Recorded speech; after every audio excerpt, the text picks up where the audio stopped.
welcome to this week's Monday Minutes. My name is Kelly. And my name is Jessie. And this week we're going to show you a feature for users that log into the Opac. We've talked about ways for users to reset their password if they forget it. How many times do we all try to log in somewhere and we can't remember what one of our passwords are? There is a system preference called failed login attempts. So if they fail after, let's say, 3 times or 5 times or 7 times, you can have it lock. And then they can use that forget password link to either reset it or staff can reset it for them on the staff side. So Kelly, let's walk them through some of the processes here and how we can set it up.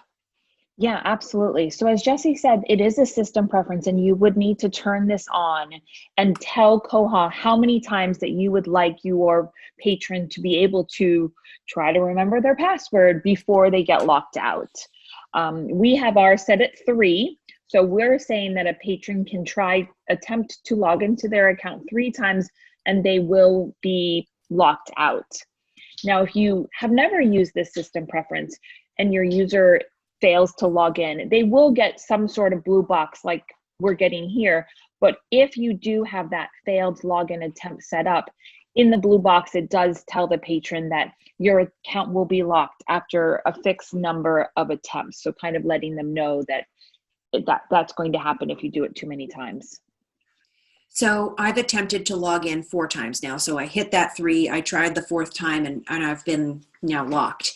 So as Kelly mentioned, you'll notice that if you did not have this system preference turned on before, and now we have it turned on, it tells them that it's locked. It doesn't tell them what the number of locked attempts is, but it will tell them that they're locked.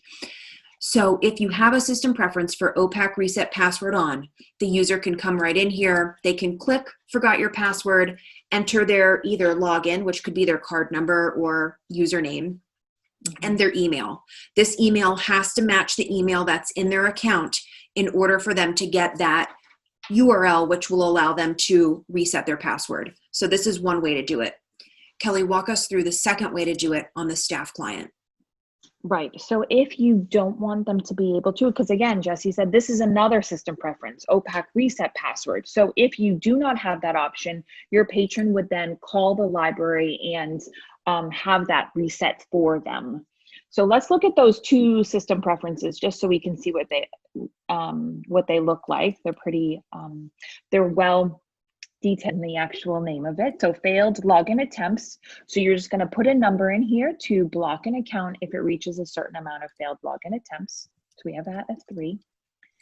And then this system preference is a little bit more tricky. So we have a global system preference called Opac reset password, and you can either allow or not allow users to recover their password via an email in the Opac. In a recent upgrade to Koha, this has kind of changed a little bit, that you can do this by patron category, which is super helpful to academic libraries, special libraries where they have specific people they want to be able to reset a password, but not everybody, given single sign-on, things like that.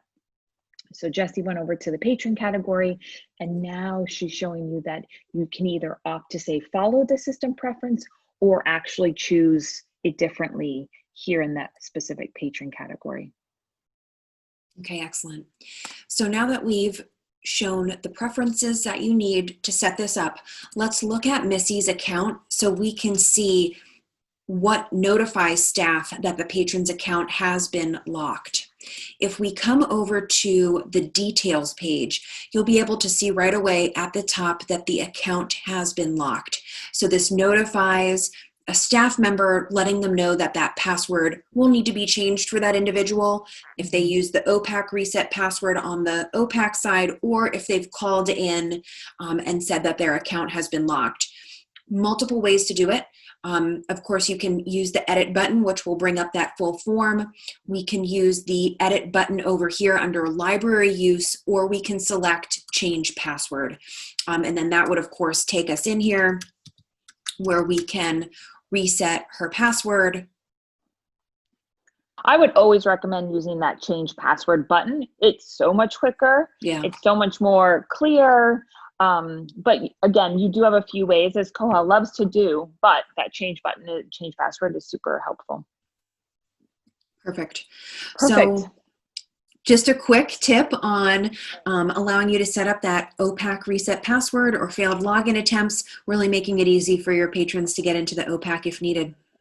Yeah. Hey, Jesse, can I just take 1 minute of our time really Sure. quick? We are going to be scheduling upgrades. So we are going to Koha 2005 coming in December.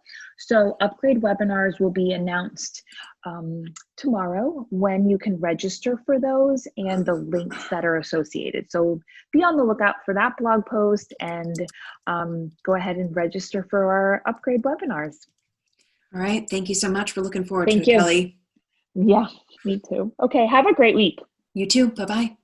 Bye-bye.